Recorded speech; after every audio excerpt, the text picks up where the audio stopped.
So I just invited both Bobby Salvesen from the Hazmat Guys. He's our special guest tonight. There he is right there. Hey, Bob, how's everything? Good, man. And then I also have Mike coming on from Top Floor Tactics. As you guys can see in the title, this is episode number 2. This is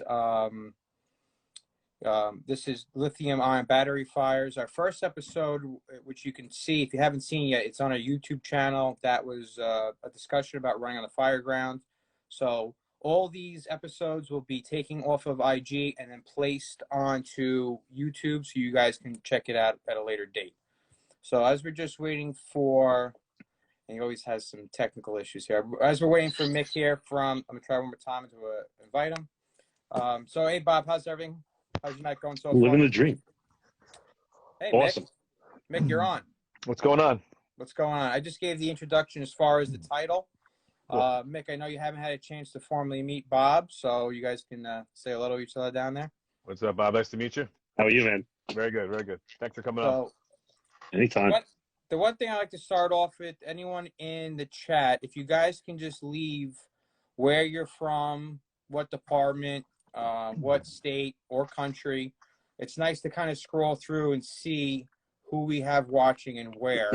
I know some of the tactics we discuss in these live videos might be different from where you're from. And a lot of times when we do these, we're not trying to change anything that you do. We're just trying to get a conversation started.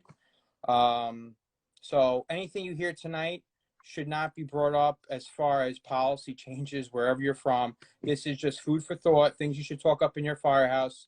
Take a look at your procedures, look at what you're doing now, and drill on it, all right? So this is a fairly new topic. I say that it's fairly new that I'm talking about it. I know Mick, it's been on Mick's radar for a little bit, which we're about to get into. And I know, Bob, it's been on your radar for God knows how long. And you know what it is? When it comes to the hazmat end, or the hazmat guys will, like, essentially, you guys will pick this stuff up. You'll warn the fire service for a very long time. Like, hey, guys, this is coming. It's a problem. It's a problem. And firemen are like, yeah, it's a problem. But then all of a sudden, in 2021, when you have over 100 incidences and some of them multiple alarms and fatal fires, and then some more high-profile things like the video I posted today where the kids were scaling down the side of a building, now all of a sudden firemen are like, maybe I should start looking into these battery fires a little bit more. Even though the hazmat guy's been saying for a while, maybe now I should start paying attention. So before I go to Mick, Bob, when was the first time that these smaller batteries were on your radar? What year? Oh, last year. Like they I hate to use the pun. They exploded onto the scene. I'm going to say probably October, November of last year. And prior to that, I'm going to say statistically, we were going to a lot of fuel leaks, saddle tanks, fuel transfers. And we have switched over to where this is 3 to 1. Wow. We go to 3 times more runs for batteries than we are for everything, because a lot of it I think is because we're building the plane as we fly it. Okay. And I mean this, even though I do not profess to be an expert. Anybody that does profess to be an expert, they're all full of it. Right. Nobody understands it yet. We're seriously coming up with plans, and on almost a daily basis internally in the small department that I work in the Northeast, that we are revamping those rules. And so I can give you the best practices as we get through this, but I think it's an evolving thing. So I don't want you to say, oh, well, you can watch this video 6 months down the line and say, this is still a good plan. It may be in some parts, but it also might have evolved to better practices there. Excellent point. Excellent point. And Mick, when was it, from the firefighting standpoint, when did it really come on your radar? You hear me all right? Yeah. Okay, because I touched it. Sometimes it shuts off. Yeah, so, we always talked about, over the years, you go over these runs and, you see bicycles blocking the doorway, right? So before you go in, you got to remove the bicycles to gain position on the fire. And that was always an ongoing problem throughout the fire service, especially in multiple dwellings. People would keep their bicycles right inside the door. So we always talked about that. As time went on, these e-bikes started coming around, and seeing them kind of replace the bicycles now. So I started thinking like, well, now this is a heavy piece of machinery, more or less. We have to get out of the way so the companies can now gain position on the fire. With that, we had the hoverboards that were catching on fire. There are sporadic fires here and there throughout the area, but nothing really to write home about. Nothing that really put it on the radar, the fact that tactically standing position would maybe make more of a difference or maybe more of an importance to getting the right position quicker. And here we are now, fast forward to present day, and it seemed like you were saying, multiple fires a day with this. So it kind of got on my radar by just going on the nuisance runs, going to fires, and seeing these large bikes right inside the door and trying to remove them before we can gain position. So that's an issue in itself. Now that they're actually causing the fire, I started to think tactically, okay, now the main means of egress are now blocked, private dwelling, project, H-type, whatever it may be. But now it's a whole game changer of getting to the rear or the floor above, possibly to do a roof rope rescue. Things that we've always done, but I think as time goes on, it's going to be kind of a routine happening in the city, you know? Yeah, and I think that's a very valid point, especially with the larger e-bikes. Now, when this first came on my radar, I remember seeing like the Galaxy 7, the cell phones were blowing up. You would see it on TV, and again, oh man, that sucks for that person, but you really didn't think about it again. And then you heard about maybe like e-cigarettes here and there. Yeah. Hoverboards, a few years back, there was a couple of jobs in Brooklyn that popped up on the radio with the hoverboards, and there was like a talk, and then that kind of died off. But I started noticing this pattern of like, all right, well, we had these smaller devices, and now we have these hoverboards. And then what was unique about the hoverboards, like if a cell phone went off, yeah, it was hurting the person holding the phone. When a hoverboard went off, it was giving you a really good one-room fire. Right. Now, with these bikes going off, you're getting the whole apartment. And the other thing, too, is the hoverboard being small, the hoverboard's charging on the floor. When that would ignite, it would basically melt to the carpet. If there was any combustibles around it, it would potentially ignite it and then maybe get the room. The problem with the bike, it's right in that front door, like Mick said.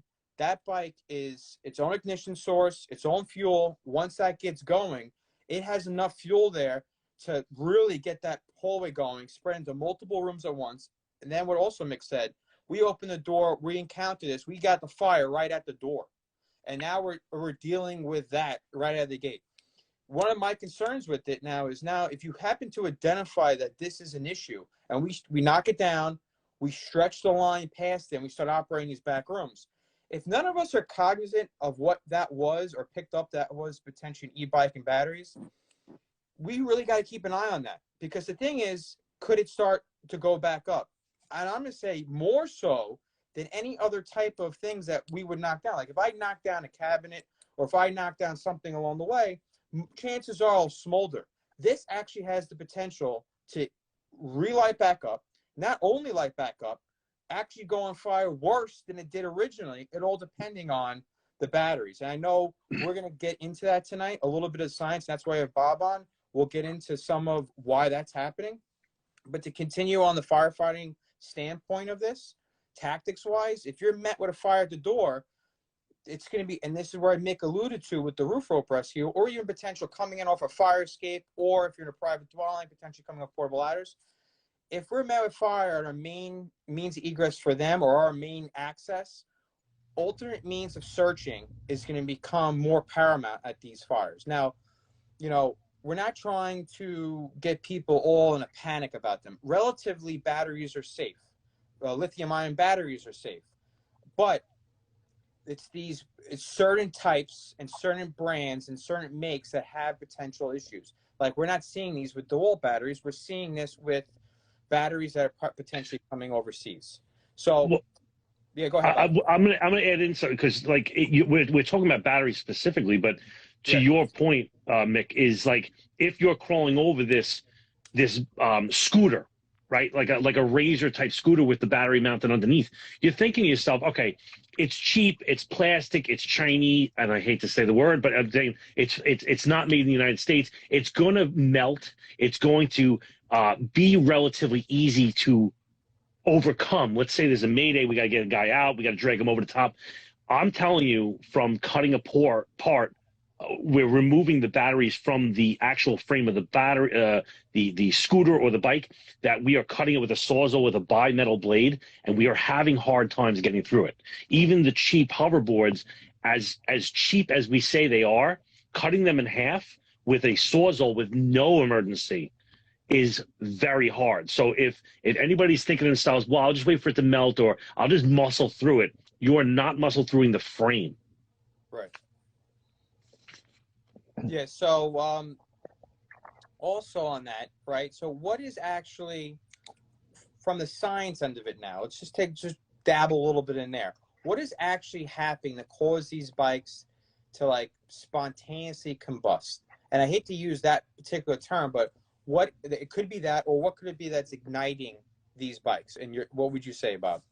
It's so what's happening is, and I think it's all happened relatively soon in the recent past. We've gotten to a point where we're crossing over where science is getting able to pack a certain amount of energy density in the same package.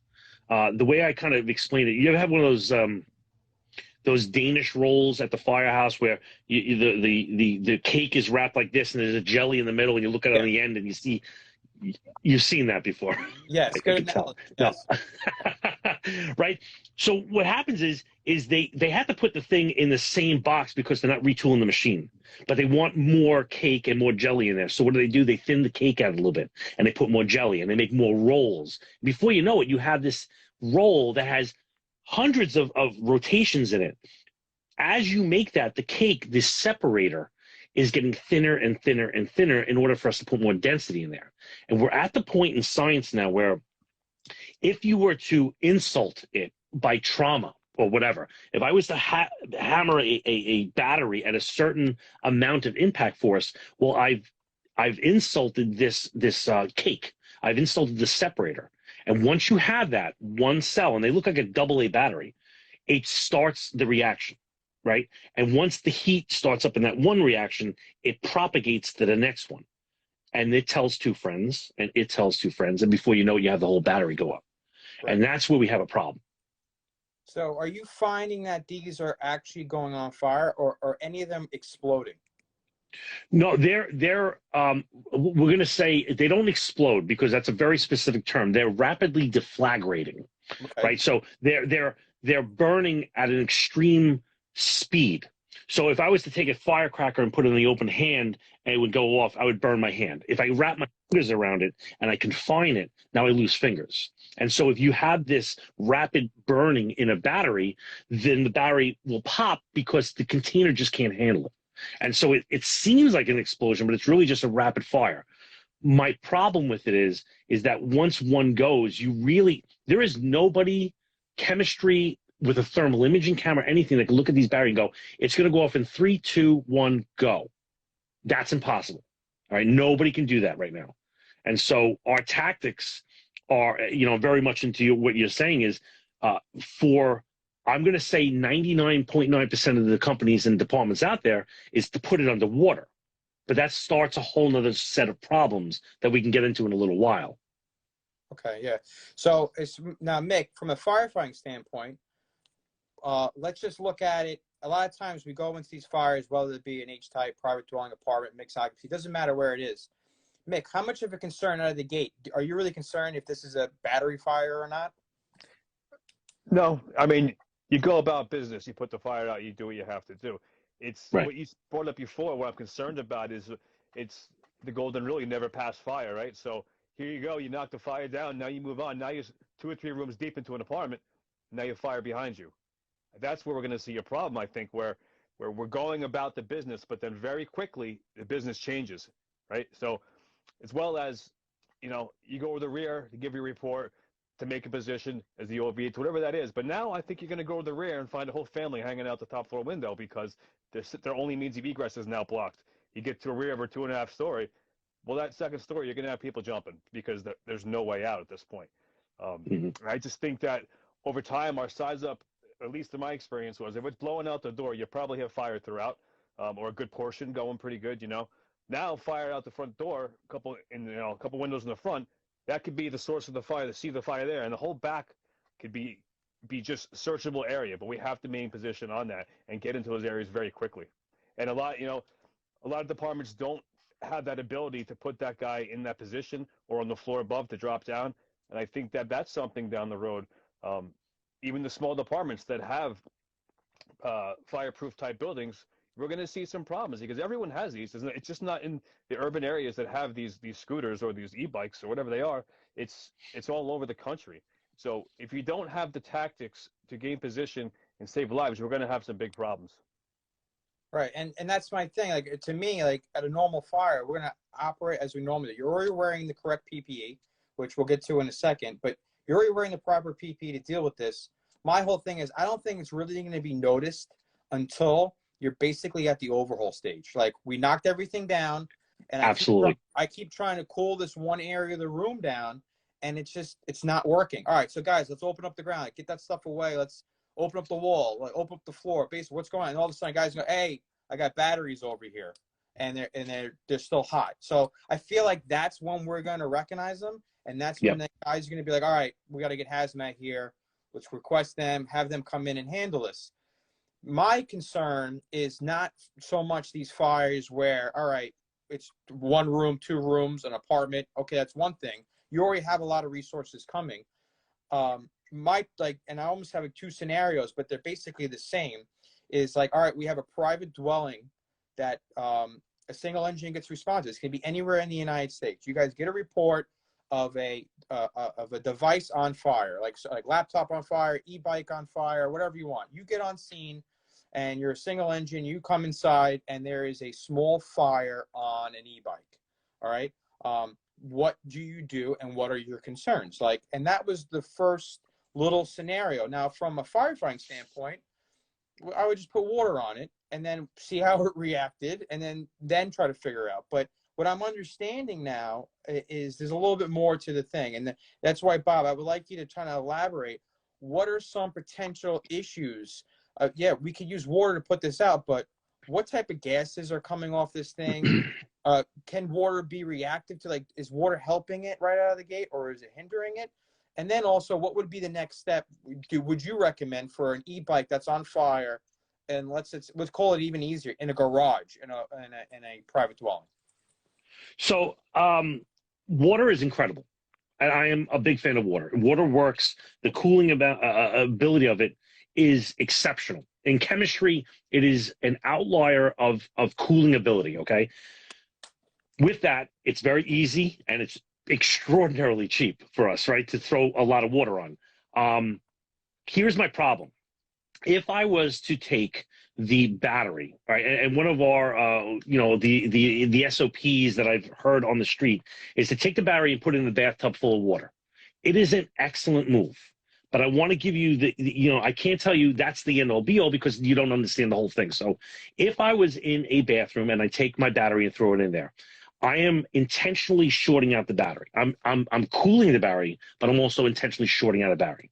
And if I short out a battery, I produce hydrogen, right, which is like the Hindenburg. Now, I'm doing this hydrogen production intentionally in a very small room, making a possible flammable atmosphere in there that would be even worse than the battery itself. Okay, so there's a good and bad with every operation. So I'm cooling it, great. I'm making hydrogen, bad. Okay, and so if there was a possibility of me moving that outside and putting it in water, that's a double thumbs up now, because I'm not making that confined area full of gas and I'm cooling it at the same time. So outside in water, double thumbs up. Inside, if it's the only thing you can do, then do it.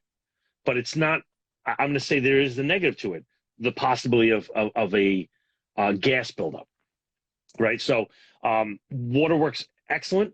I'm going to even say this, and I'm not saying this is a prescription to do this, but we've successfully used, because it's winter up in the Northeast, we've started carrying a little bit of the calcium chloride, which is the road salt. If you add salt to water, it conducts even better, which means it shorts out faster, which means you put it to bed faster, unless you're on overtime, and then we slow it down. You know how that works. So yes, that's how we would do it. With water, it works fine. There are products on the market now that I can allude to if you want. I am not 100% sold on them, but they are showing great promise in what we're doing in terms of weight and absorption of the gases that are negative. Bob, let me ask you, for a department that doesn't have a team coming out to take care of this, what are some of the steps you recommend for them to do? Obviously, we would have to consider if there's elevator, if it's interior stairs versus a private dwelling or whatnot. Absolutely. What are the steps they can do to get the job done? I'm going to tell you, it was when we first started it, we were too cool to get geared up. I'm not saying that. We're professionals, so we would wear our SCBA on our back and everything. We are at the point right now where we do not even go up to these things within 5 feet of them without being collars up, hood up, flaps down, on air, because there, like I said, there are no indications of when it's going to go. And so when you're reaching down with your hands to grab this thing and it goes off like a jet right in your face, there's no timeouts and do-overs. So what I will say is full PPE, no matter how much of a fuzzy bunny it looks like, go with full PPE.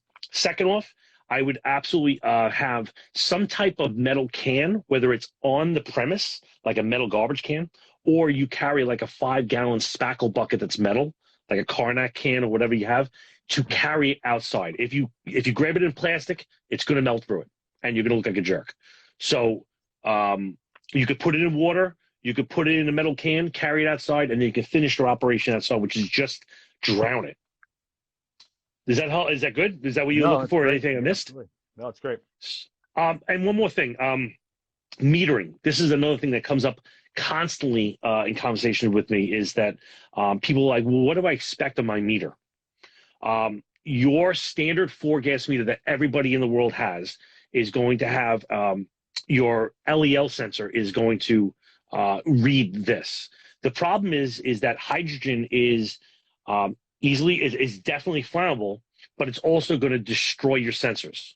Like your whole meter is going to go bad. So in the department I'm in, we have so many meters, we jokingly give them out to civilians as parting gifts when we leave. I mean, we have 11 billion meters in our meter.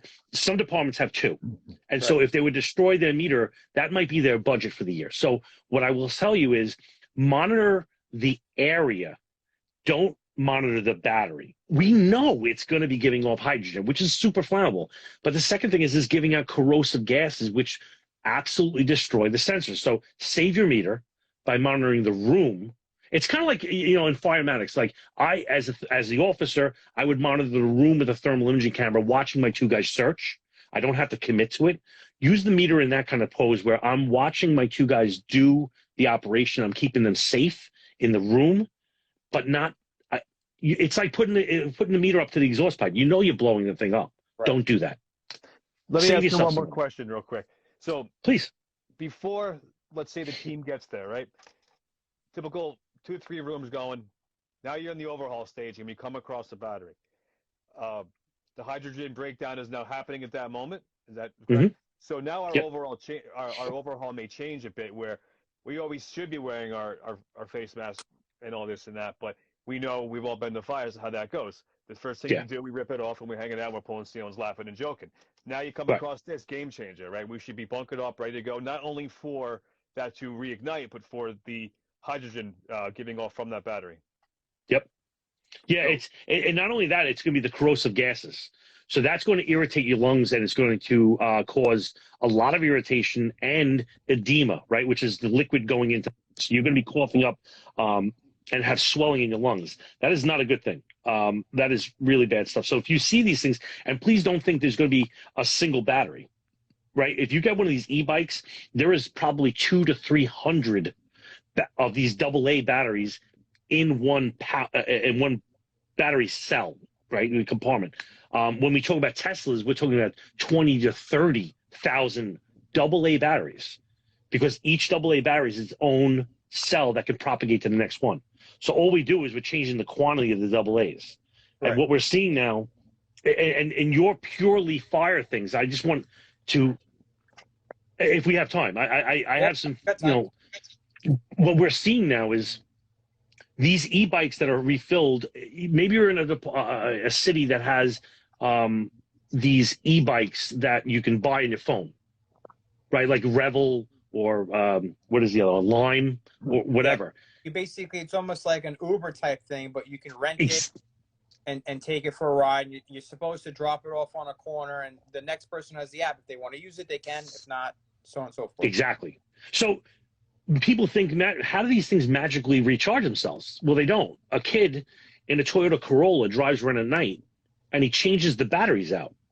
And then he drives his Toyota Corolla to a warehouse in your district and then puts all of them on charge. Or the guy takes them back to his house, his private dwelling wood-framed house, and he plugs in 500 batteries, like Clark Griswold with like 30 different things sticking out of the outlet. And then his house goes on fire. And now you're coming into, we are seeing these types of operations on a at least weekly basis. These things are, it's not only the bike themselves, and like you said, the DeWalt batteries and the rigid batteries, those are quality batteries that have good circuitry in them. These ones that we're seeing, these e-bikes, hoverboards, and stuff like that, they are cheaply made and they don't have the protections built into them. And so they easily overcharge or mismatch and they just go into fire. So when you have 200 at your house, the likelihood of you having a house fire is extraordinary. Right. Yeah, and that's the thing with this. You know, when we first look at it, and we're saying potentially a laptop, an e-bike. All right, overhaul stage, masking up. We're worried about this. What we want to tell you is just be more cognizant of where you're operating in proximities. Now, if you find yourself in a one-story taxpayer, let's use a Chinese food restaurant, and they happen to have a lot of e-bike deliveries, and now you're operating, and they got literally 9 batteries on charge. Yep. This is something that should pique your radar, especially if that was the cause of the fire. Hey guys, I know it's, I know we just took a mask off, but we got 9 batteries over here. It's still smoldering. It's giving off a lot of bad gases. We should keep our masks on. And this is a hazmat. This is like something that we have to be concerned about. And also, are these potentially going to reignite on their own? So my whole thing is like, when it comes to this, do not have tunnel vision on the fact that, the fire's out. Once you recognize it, if you do happen to recognize it, it's a lithium ion battery, do your proper notifications, get the proper resources on scene. But as far as being in an engine in our truck, it's time for us now to stop leaving this on the back burner and starting the conversation more in the firehouse, get as much information as we can, and also just pass along to guys and just get everyone on the same page. By no means tonight are we trying to tell you that we're subject matter experts in this. All we're trying to say is that we're students in this, we're learning, and we're like, wow, there's a lot of real interesting stuff here, and we need to talk about this more, and we need to get this out more. And I really got to give it to Mick, because Mick, I was thinking about it on my own accord, because I happen to be, in close contact with a fire investigation company, and they're telling me about all the fires that they've been doing. A lot of them are caused by e-bikes. And I was like shocked by that. And then seeing some of them and where the photos were and where the bike was in proximity to the entrance, I'm like, wow, these jobs are not only good fires, but there's people trapped at almost all of them. Again, what Mick alluded to. When Mick put that on my radar, and he's like, Darren, I'm going to start doing some posts about it. I'm like, yeah, this is a topic that we really need to like push and get out there. Listen, everyone doesn't like hazmat stuff, but when this topic a year from now is going to be probably, I don't know, Bob, what would you say? This would probably be on par with carbon monoxide. I don't know. Oh, what's another? This is another hazmat that is so status quo for firemen, like not just regular firemen. Gas leaks. Yeah, like you brought up too the Chinese food thing, and again, this is just sharing. This is events that allegedly I might have gone across.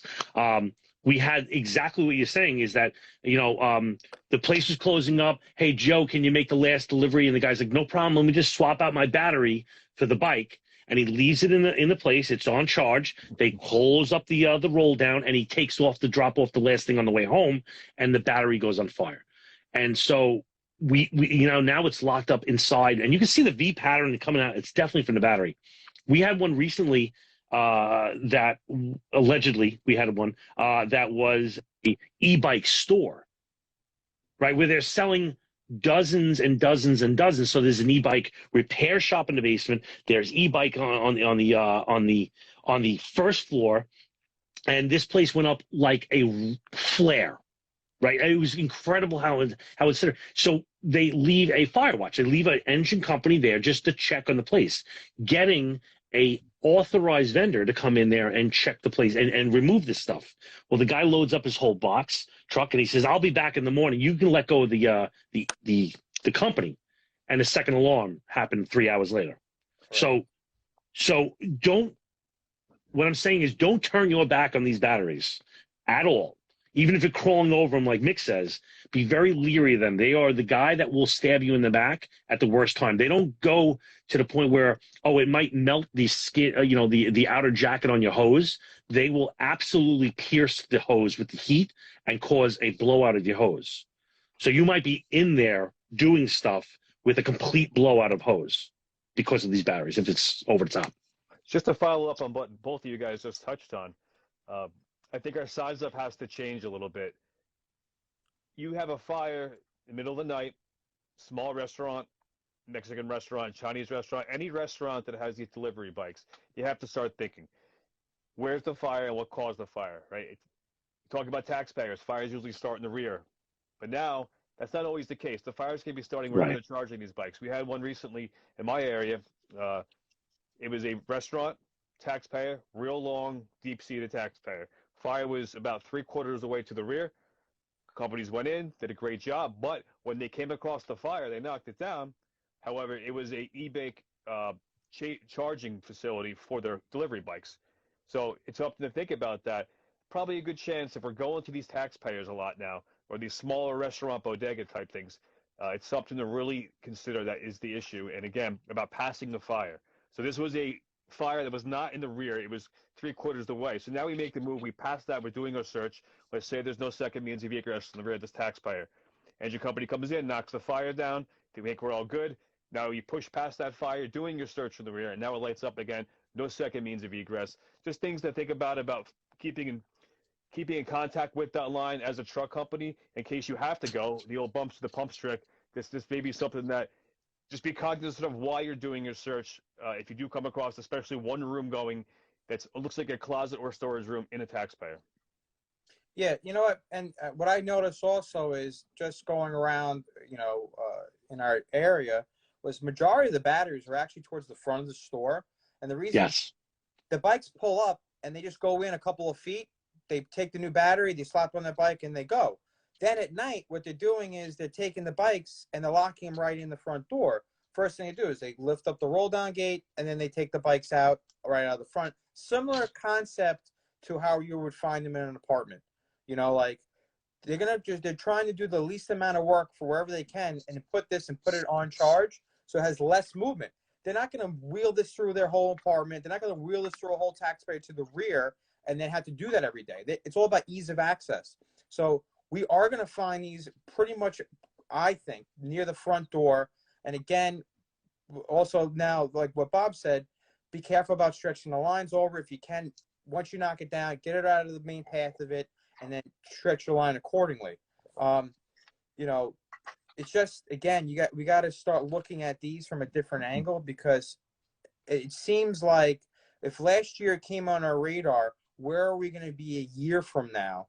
And also, as technology increases, I've already read some things, and I don't know if you have the answer to this or not, Bob, but they're already looking at the next generation of these lithium-ion batteries that can even hold more energy, which is going to have potentially more problems for us when they go bad. I think, as technology advances, they'll get better at it, but my concern isn't the companies that are doing all the proper work and testing with UL and everything else. My concern is about the companies out there that are just trying to make the dollar. So we're going to take this technology and we're going to make it work for our product. And, we might cut some corners, but this is where we're going to go. So the first time we heard about batteries, like the first time it broke on the scene was maybe 3, 4, 5 years ago when a major electric company started talking about peak shaving, right? Adding a floor to a high-rise building in order to put battery banks in there, cell phone companies for their cell towers, etc. And so they was a lot of discussion of putting these tremendous batteries into buildings, and people are like, oh my God, we should really think about this.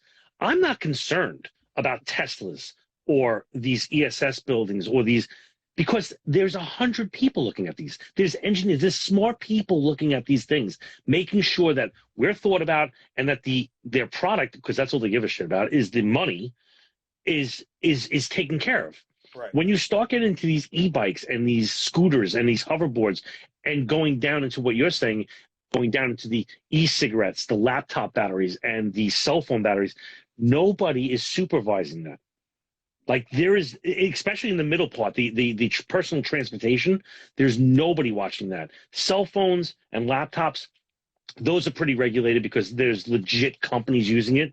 But those companies that make those e-bikes and hoverboards, they're here today, and once they have a fire, they're out of business, and tomorrow they pop up as something new. Right. They don't care. Right. Bob, let me ask you, is something that I've heard that's been common in government or city-owned buildings, being that they do not pay for their own utilities, there's now a business out there where they're collecting the batteries at night, charging them, and then charging a fee to charge them, I guess, and then dropping them back off at the store in the morning. Is that something that's going on in the cities, or? It is. We've seen some, I'm going to leave names out. We've seen some mobile application of this where you'll see a Sprinter van, like one of those Sprinter type trucks. And we've seen them. We pulled them over and we said, hey, what are you doing? And they're like, and they open up the back. They're very nice guys. They open up the back and they have an A-frame rack of just what looks like motorcycle, if not car batteries. And just racks of them, 60, 70 of these things in there. And the guy just drives around all day long, just replaces everybody's stuff. And then he drives it back to the warehouse. And just like in the fire truck, they had those shore powers where you could plug the fire truck in. Well, this particular one that I saw had 4 shore powers. So he pulls it in the thing, he puts 4 power jacks in there, and he goes home for the night along with 60 other trucks. Wow. All full of batteries. And he says this is one of 9 installations in our city. Wow. And I'm like, do the first companies even know about this? They're like, and it's a rundown warehouse. You would never know from the front. Google Maps doesn't know anything. It's all about getting out there. You first do inspections and just shaking the hands to find out how you do it. If you see something weird, especially with these battery guys, stop them. Talk to them. There's nothing wrong with that. Right. Something to think about also now, I mean, just to get away from having it inside the apartment door, it's probably a pretty good understanding that possibly people will be locking them up in the stairwell or in the lobbies of these buildings with open staircases. In fact, we can have a stairwell fire that can turn very deadly because of this, right? I mean, it's just something to think about, that it's not always in the apartment behind the apartment door. It could be in the hallway or in the lobby. Yeah. Absolutely. I think as now guys start getting on their radar, as they start going on runs for maybe CO, gas leaks, EMS runs, if they start looking around, they're going to be like, wow, there's a lot more of these than I expected. Because once I started looking around, I started seeing them everywhere. I was like, all right, now it kind of makes sense why there was an uptick. But, what is really causing it, I got one quick pro tip. I just got texted on somebody's watching us on the line, and they said, with the 4 gas meters, or anything else I want to mention? I will mention this. Hydrogen is flammable. It will come up on the LEL, but it will come up far sooner on the carbon monoxide sensor. It's a weird cross-sensitivity, and it measures at extremely low resolution, meaning that you'll see it really, really early. So if you're carbon monoxide, you're getting a weird carbon monoxide alarm. You're like, what the hell? Why is this going off? 2 things that it could be. One is hydrogen. So if you're getting a weird carbon monoxide and there's a battery, it might not even be on fire. It might be just overcharging. Right. So one of the reasons why in our ambulances we have carbon monoxide meters is because it's a hell of a lot cheaper to get a carbon monoxide meter than a hydrogen meter. So we kind of hacked the carbon monoxide meter. So if the batteries are overcharging on the ambulance, right, that's how we know about it. It's just a cheap way of us doing it. But so you can almost use it as a hack, where if your carbon monoxide sensor is going off and you have a battery in the area, that is a early warning sign that you have a battery that's going bad. Question for you. Go ahead, Mike. Just So with these batteries, I understand it's not part of the fire triangle. You don't necessarily need oxygen to make it burn. It has a thermal runaway where Correct. it's burning within its own. The question is though, what if that's not the source of the fire? The seat of the fire happens to be a couch. Now the room's going. This scooter is now in the path of this fire burning. Does the battery become somewhat explosive, or does it have the fire start within the battery to create the condition?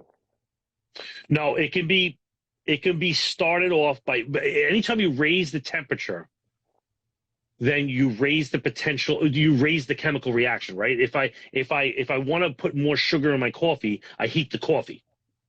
Right. So if I want to start a chemical reaction happening faster and faster and faster, I just heat it up. And so if you were to heat the battery pack, you will get to a point where you'll tip it into doing that propagation and the deflagration. So the goal is to protect the battery and keep it cooler than it needs to be in order for it not to propagate and start that whole chain reaction to go off. All right. So what I want to do now is some questions started rolling in. We're at the 40-minute mark. If anyone has any questions regarding this topic, you can start putting them in. We'll try to cover as much as we can. I already have 2 written down, so just start putting them into the comment section. One of the first questions were, are we finding these batteries are combusting while on charge or any time? So you want to touch that, Bob? Yeah. Yes. Both. I know the answer is both. I know it is happening on charge, and it's also happening when it's not on charge. I even heard to some extent it's happening even more when it's not on charge. It all comes down to, and this is a term that Mike first put me on, Mick first put me on, was thermal runaway. So yes. Right. So what is it actually happening? Is it when it's on charge, in your opinion, when it's on charge, off charge, and what is thermal runaway? So we can kind of narrow that term down. So really quickly, anytime you're putting energy into a battery or you're taking energy out of a battery, you are doing a chemical reaction, right? And with chemical reactions, you create heat. And so anytime you have heat, if I add heat, I make the chemical reaction go faster. So it's a balance of me mitigating the heat while giving the most amount of energy. Okay? So if I want to reduce the temperature, I have to put more batteries on so they all carry the load. Do you see how this is all a balancing act of engineering? And so what we have here is when you try to fast charge a battery that doesn't have, let's say, some cheap e-bike versus a DeWalt or a Milwaukee or a rigid battery, those things have very intricate circuitry that says, oh, no, slow down, I got this, because it knows it's reading the temperature, it's reading how much amperage, it's really doing its job. The e-bikes are like, dude, just drink from the fire hose, man. I'm just going to take it, and with that causes the problem. So you can get it in discharge when you're using the e-bike. You can get it when it's being charged. You can get it when it's just sitting idle. Because if you had an insult, let's say the kid was doing an endo or whatever the hell the kids do today, and the kid does a rail glide or whatever the hell it is on the thing, right? And he insults the battery, and it's not really a bad insult, but now he puts it in the shed, and overnight it does that connection between the inside and outside, and it starts. I'll be honest with you, my son has an e-bike, and I will not let him even think about keeping the battery within like 50 feet of the house, because that's how many I'm going to. Right. It's actually funny you said that. I've heard now probably 3 or 4 times guys that I work with all talked about how they wanted some type of hoverboard, this or that. And then the wife's like, oh, we'll get it for Christmas. And the guy's like, oh, hold off a second. If we get that, they got to charge outside. You're not charging that in the house. And it's actually kind of funny so it's on our radar. And one of the things that you think about it was like, I was thinking about today, what is the next step for the public? Because the public is the one that's not really understanding this yet. And I look at it in the same terms of the big programs, the stuff where they roll out, like don't play with matches, don't play with lighters. It takes years to roll that out and educate the public. And I see that eventually, somebody will, once they're done with the whole COVID stuff, I guess we'll sit down and go, oh, let's talk about lithium ion batteries and things to look at. Make sure you get UL tested, make sure it's made here, make sure it's got this sticker on it. Same thing like extension cords and stuff like that. Like, they're going to start, teaching the public. And I know eventually it'll get there. It's just, I feel like we're so, and like you said, we're still like figuring out how we're going to handle it. We're so in the beginning stages of this. But what's interesting is we're watching this happen at the same time. We're going to have to deal with these. And I feel like it's only going to happen more and more and more. And I just want guys to get it on their radar. Another question. Yeah, go ahead, Bob. You're gonna have the public is making hard lessons right now by burning down, and then you're going to have the fire service pick up the slack and do the education, which is the standard operation of what we do in the United States. Right. So it'll come, but it's a cycle. Right. Another question came up, and they go, "Is there a specific odor to the batteries as they start to burn?" So, like, say. I understand where he's trying to come from. Like, they're in a room, they don't know what the source is, and they come in and there's an odor and they don't know what it is. Now this battery, a potential battery, is off gassing. Do you have anything? Yeah. So, all right. So I know I'm going to say this. It is a tough one because I'm going to speak out of both sides of my mouth on this one. Is that if you smell the battery burning, it's probably going to smell like a sour type thing, because acids smell like sour. Now, the problem is if you smelled it, that means you just breathed it into your lungs, and therefore it's acting on your lungs. So if you smelled it, that means you didn't have your SCBA. And again, I get the safety. Don't think about until after the fact. But if you smell anything that's like sour, like pickles, like if it's odd, throw the SCBA, because there's no timeouts, there's no do-overs. A couple of breaths of this stuff could put you into the hospital with a pneumonia, a type of pneumonia that you don't want. So be careful of this.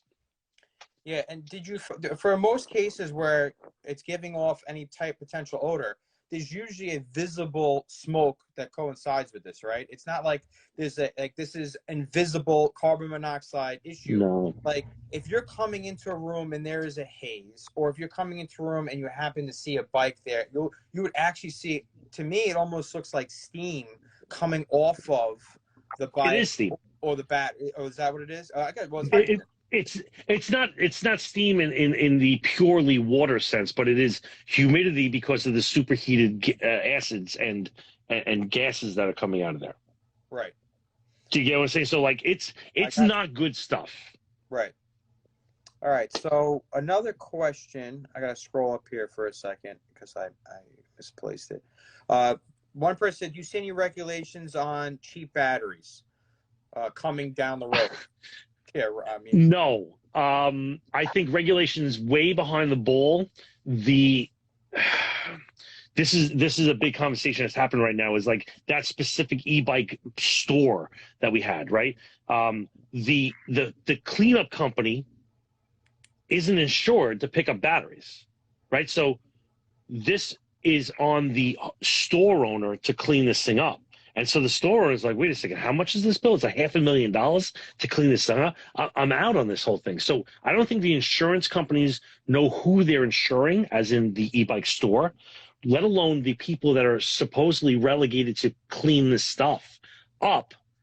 And when the insurance companies start levying their fees on everybody, I think that's when everybody's going to start coming out to Congress and to, it's going to become very big when the insurance companies start getting involved. So until then, which I think is a year or two down the road, I don't think there's going to be much regulation on these e-bikes at all. I think it's going to be a big deal for the next couple of years. We are going to, I think fires are going to exponentially increase for the next 3 to 5 years. That's just anecdotally speaking, my opinion, but I think it's going to go up pretty quickly and then it's going to get capped. Right. Finally making hazmat cool, right? It's creating. Totally. Listen, I'm going to tell you right now, I never thought I would be doing a live discussion on any type of social media talking about battery fires. That was never on my radar. When I brought this up originally, a few months back, I got laughed at by a lot of people. So, See? but It's all I've been funny. documenting as we go, and it's Yeah. like every time you get the little thing on your phone, the Firewire pops up, and at least once, maybe twice every 2 or 3 days, lithium ion. You know. Now who's talking to the nerds? Yeah. Right. No, I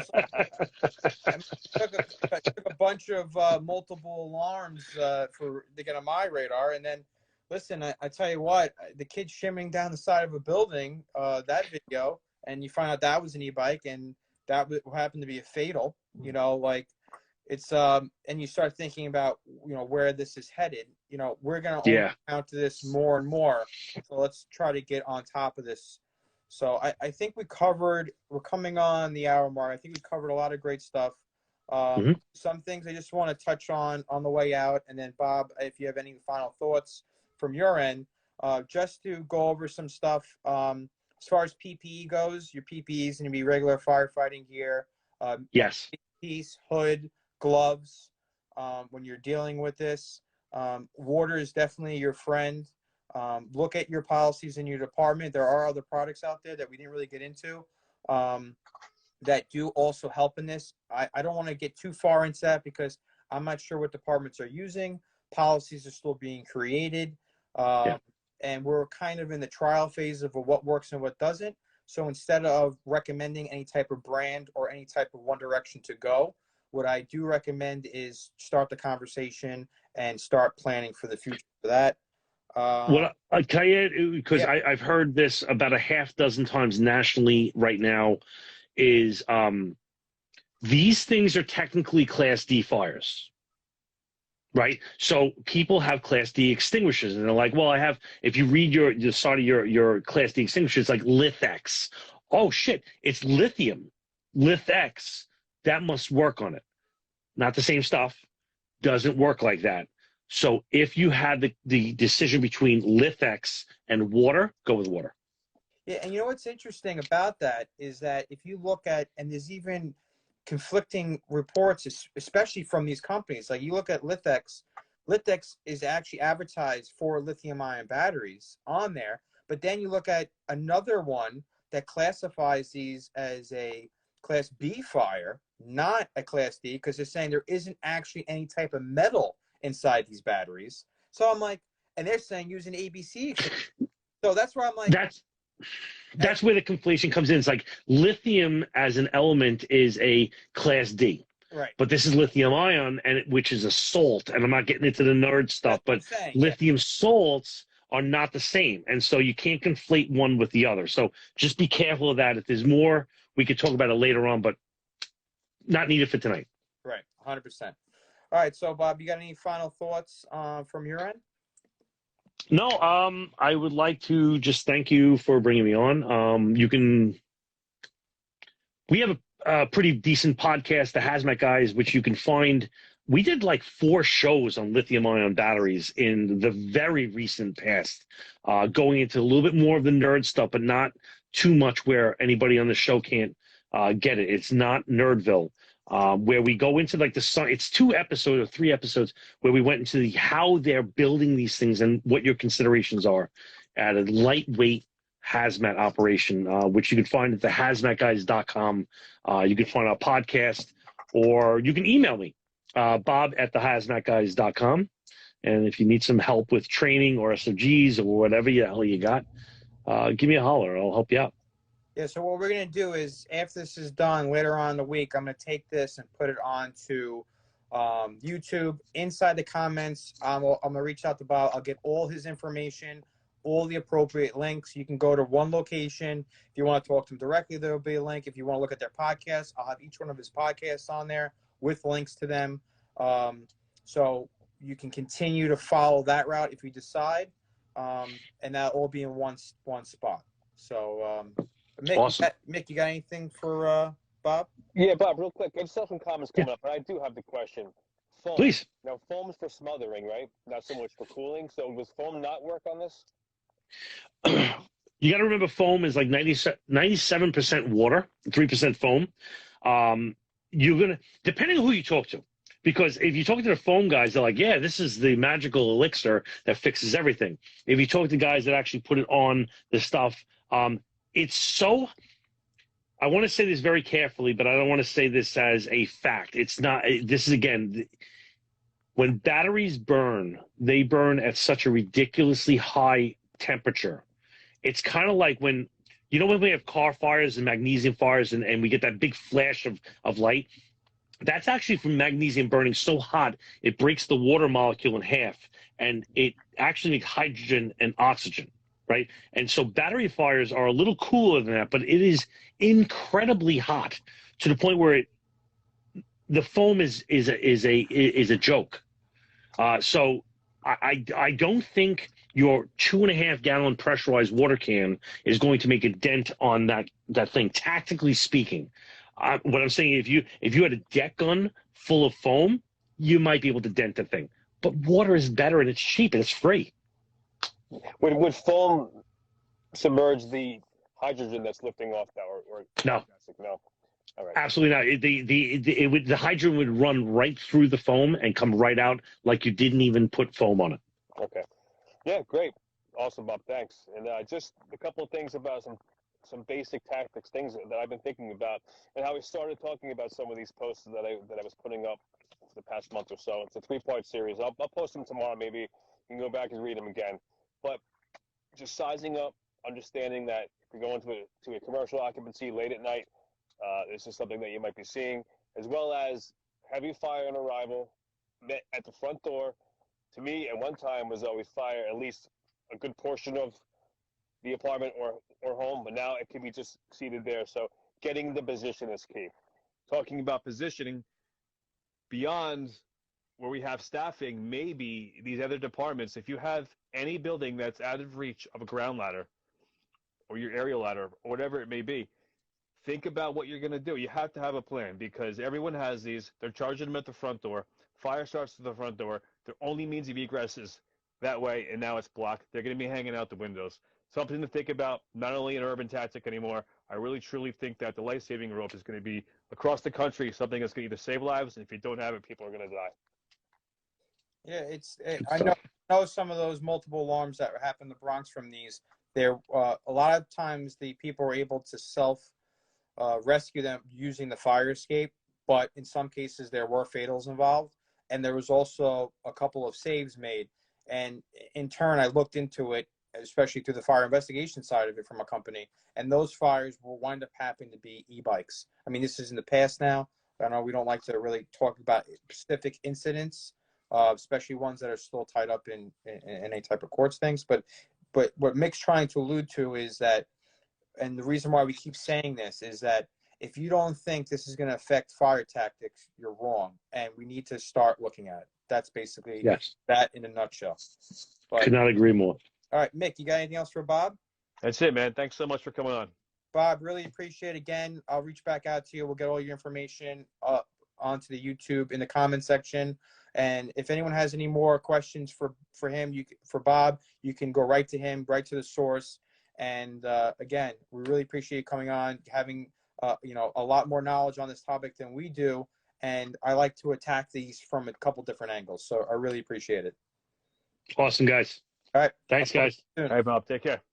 All right. Bye-bye.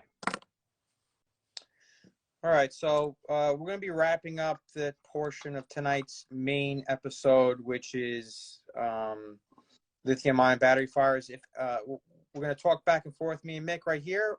And if anyone has any questions regarding anything in the fire service, we would like to touch on it now. If you have anything, you could put into the comment section. We'll pick a couple to talk about. If not, we'll just talk about some things that we have coming up. And as always, we appreciate you guys coming on. Like I said, this is episode number 2. We haven't decided the topic yet for episode number 3. We'll announce that soon. And we'll try to keep these going if you guys enjoy them.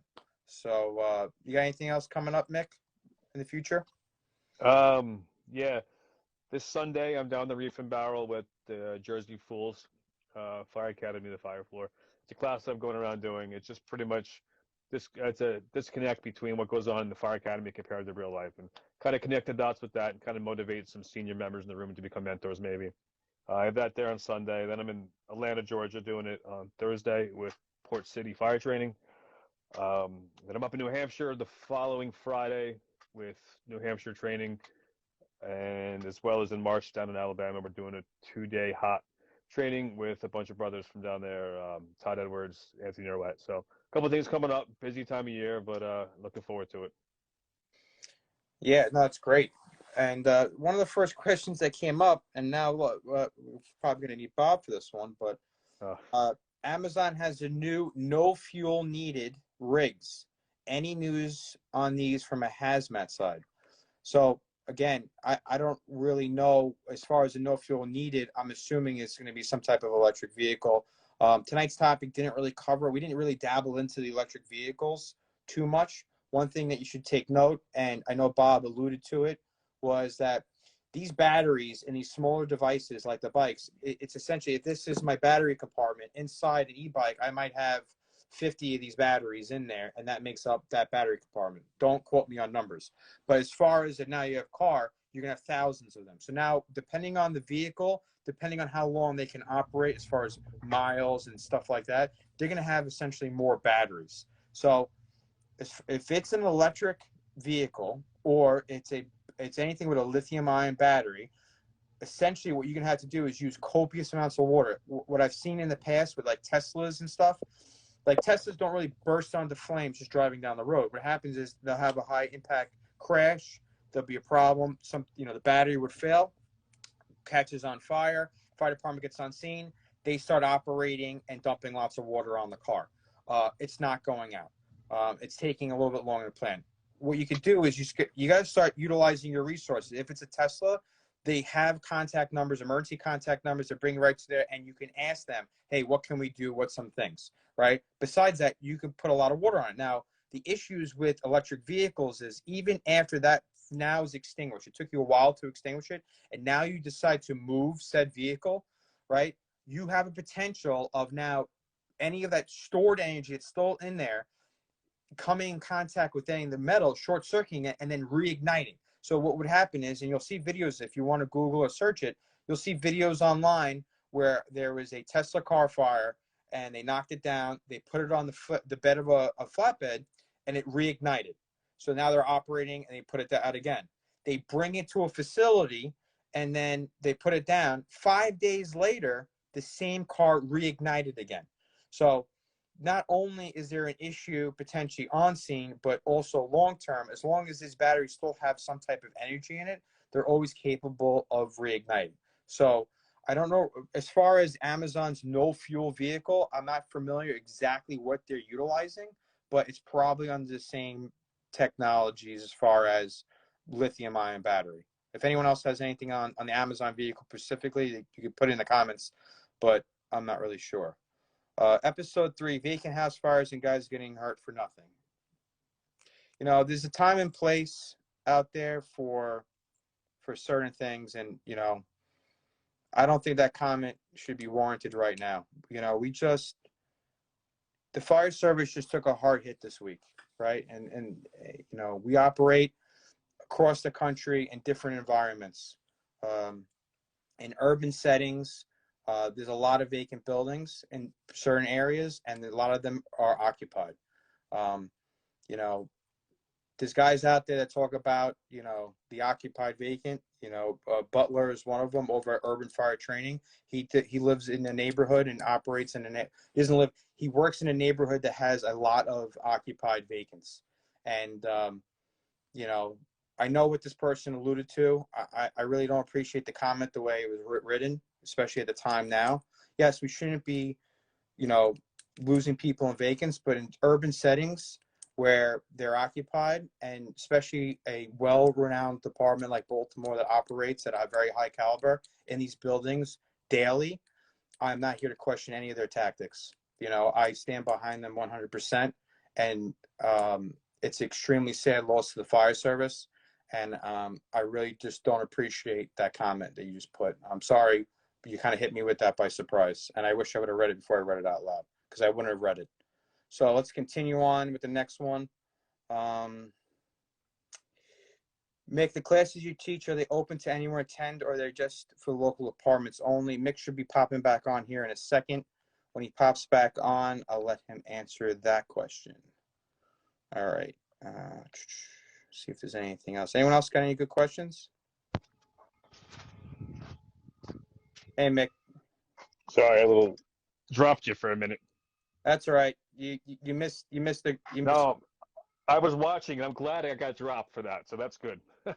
Yeah, it's a little. I wish I would have read it prior to reading it out loud. Shame on me. This is me trying to learn the live end of it. I would have never read that comment out loud. I believe there's a time and place for things, and it's too soon for that, and especially questioning any department that has real experience in these type of buildings. I mean, bottom line, someone who leaves a comment like that doesn't go to fires. Bottom line. I'll leave it at that. All right. Mick, one of the guys did ask a question. He said, your class, is it open to the public? Let me see. Let me read it. Mick, the classes you teach, are they open to anyone to attend, or are they just for the local department only?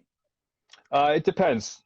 Hit or miss. So depending on where you are, they could be regional classes, or it could be just a department training class. I do both. You can feel free to give me, just DM me. We can talk wherever you are in the country. I'll probably be in that area at one point, and so be more than happy to hook you up and get you into any class. But if your department wants to have me come in, we can talk about that as well. That's it. Yeah, so it's pretty much regional depending on where you are. Someone chimed on about the Amazon no-fuel trucks. Is essentially, it looks like GM may have the contract now. He said basically they're electric vehicle trucks. So Amazon's no-fuel trucks are what we thought they were going to be. They're just similar to like a Tesla. All right. See if we have any other questions in here. So, okay, I just saw the New Hampshire class is open to everyone. Maine, I do have something in Maine. It's not confirmed. Anthony, if you're in here, you can chime in on that maybe. Yeah.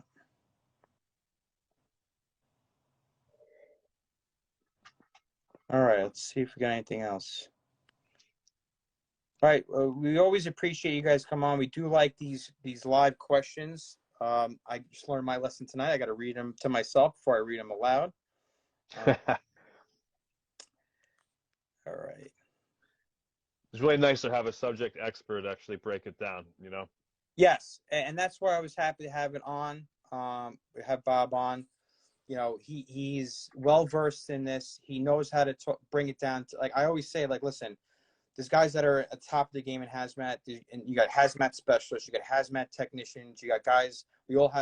Everyone should have hazmat operations level. My whole thing is hazmat overall is a very boring topic. But it's something that we need to be good at, especially if you are in a company that is at a technician level. So I like the fact that he's able to break it down into simpler terms for firemen to understand, make it somewhat interesting to us. And he always does a very good job. He's one of the guys I do reach out to when I do have any hazmat questions. And, I'll put all his links inside the YouTube video so you guys can take a look at that. All right.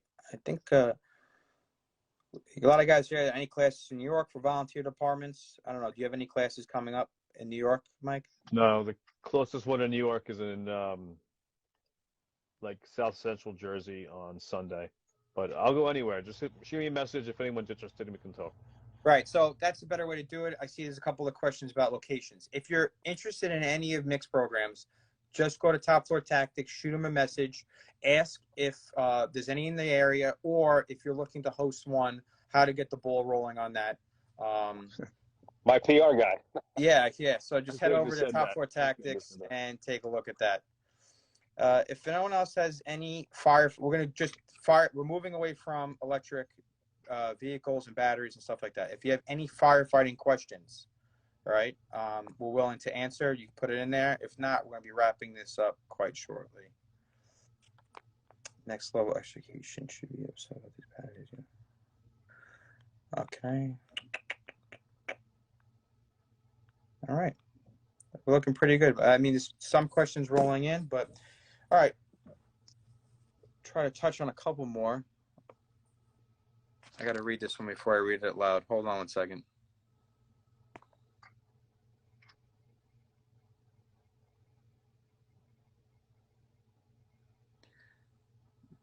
So, guys, I understand that some people want to look at and talk about the Baltimore fire. I'm a firm believer there's a time and place, and right now is not the time. The fire is still under investigation. We still have members very, very hurt in the hospital. And we also lost 3 firefighters in the service. And right now is not a time to look at. Now is a time to mourn, to honor, and pay respect to those guys and our sister. It's not a time to point fingers, ask those questions. I can tell you that no one's going to be harder than themselves than the department, and that's just speaking from because we've seen it. Whatever you think you can say, you can't. Words can't describe that. So the real thing is that try to put yourself in a situation where they operate in these buildings all the time. It's not like it's a vacant in your neighborhood per se. They have people living in these. I was about to post a video earlier. I have a video of a person crawling out under a street grate in Manhattan, and they're living under the sidewalk. It's a crazy video. I just saw it tonight. I'm gonna post in stories tomorrow. People live in places you don't think. I've had multiple fires and vacants where we had people living in the building. You always assume the building's occupied till it's not. We could lose firemen in an occupied building. We can lose firemen anywhere, and we never want to lose firemen. But to question tactics of a department that's extremely squared away, that does probably more fires, than a lot of departments combined, by no way am I ever going to question any of their tactics. Right now, I'm mourning their loss. That's all I'm doing. And anything that I could do as far as my platform goes to assist that, I know tomorrow I'm going to be putting up the GoFundMe link. A bunch of guys did it today. I figure I'd wait a day because everyone hits it today. I'll hit it tomorrow, and hopefully we can keep that going and honor them in any way we can help. And from where I'm located, any means I can help, I will. I know that Mick's going down and speaking, and he's able to do a little bit of they're doing a little bit of a raffle, potential fundraiser for this, which we donated some products to. I think it's very important to, at times like this, is to mourn in the best way possible, but unite and look at the bigger picture, and we will talk about, internally, you should talk about tactics in your own first due area. You should talk about target problems in your own district. You should look at issues that your department has, and you should not look at issues other departments have because you do not know all the factors, right? We don't even know all the factors. Every fire we go to, people might see a small clip, very small clip on social media, 30 to 60 seconds. And I'll look in the comment section and they'll blow it up. All this negative stuff. Why do you do this? Why do you do that? Why do you do this? They saw 30, 60 seconds of fire. Anyone who's actually been to a fire knows that the fire ground is so dynamic. It changes so rapidly that even like 30 seconds or a minute prior, there could have been people trapped at that spot, or there could have been a car blocking here, or there could have been somebody asking for help here, or firemen over here. You're seeing a very small snapshot of time, and then people who are willing to judge on that small snapshot of time are not a true fireman. And if you don't believe me, ask guys you work with. You gotta look at the whole picture, right? We always talk about in the fire service tunnel vision, 30 to 60 seconds, and you're gonna critique somebody. That's tunnel vision. You don't know what the full picture was. So my whole thing is we're all students in this. We're students in this until the day we retire. No one knows all the answers. Me and Mick do not know all the answers. We're trying to use our platforms as a avenue to share information and just try to inspire guys to be the best and females to be the best that they can be. That's it.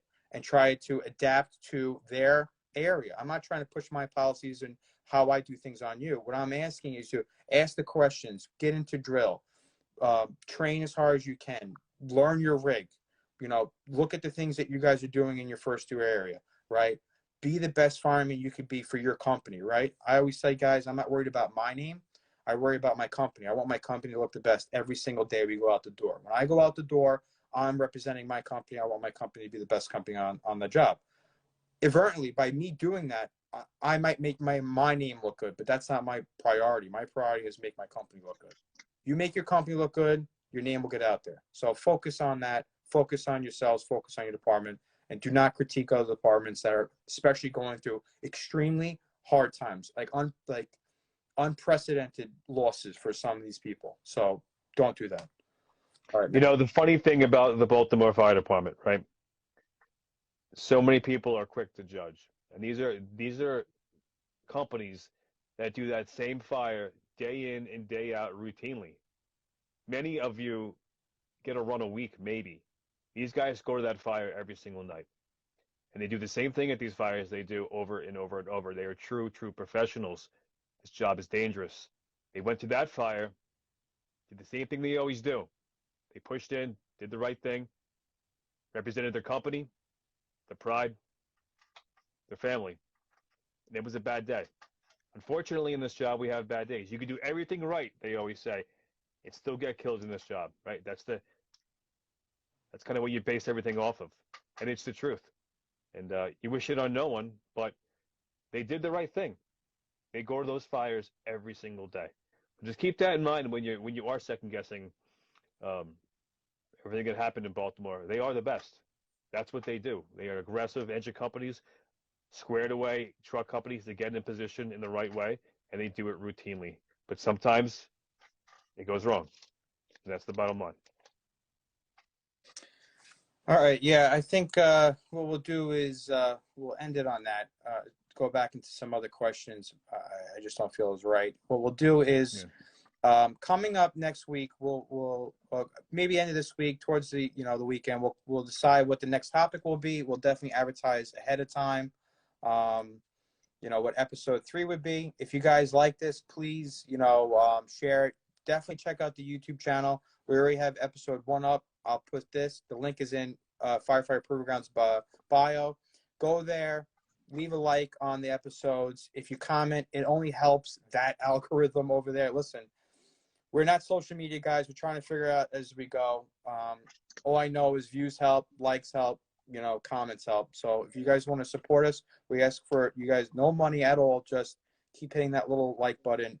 By you doing that, it lets us reach more firemen, and it lets us get our voices out there more, but also lets us interact with you guys more and help build these communities out. So Mick, as always, I do appreciate you putting this on the radar as far as social media goes. Even though we were talking behind the scenes, you put those posts together, started getting guys talking. Now inadvertently you're going to get a lot of DMs about you're going to become the Instagram Lithium Ion Battery guy, which now you get all those. Thank God you got. Now I got Bob, who educated me the right way, so that's good. There's so much you can read on it until you actually speak to an expert. Yeah. So I mean, listen, and we could always have him back on. Who knows? We might be revisiting this in 6 months, and we'll look at things we've learned from now till then, and what has changed, because we know it's going to be an evolving topic.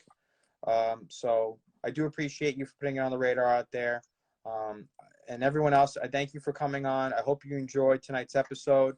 Ran a little longer than planned, but I have a feeling it's going to do that more often. We do like to try to do the live questions, and we'll always try to cover the topic that we have, and then we'll open up to further questions on the outside. So to everyone watching, stay safe. Again, thanks for following. And Mick, appreciate it. And I'll Great. Talk to you soon. Bye-bye. Good night, guys.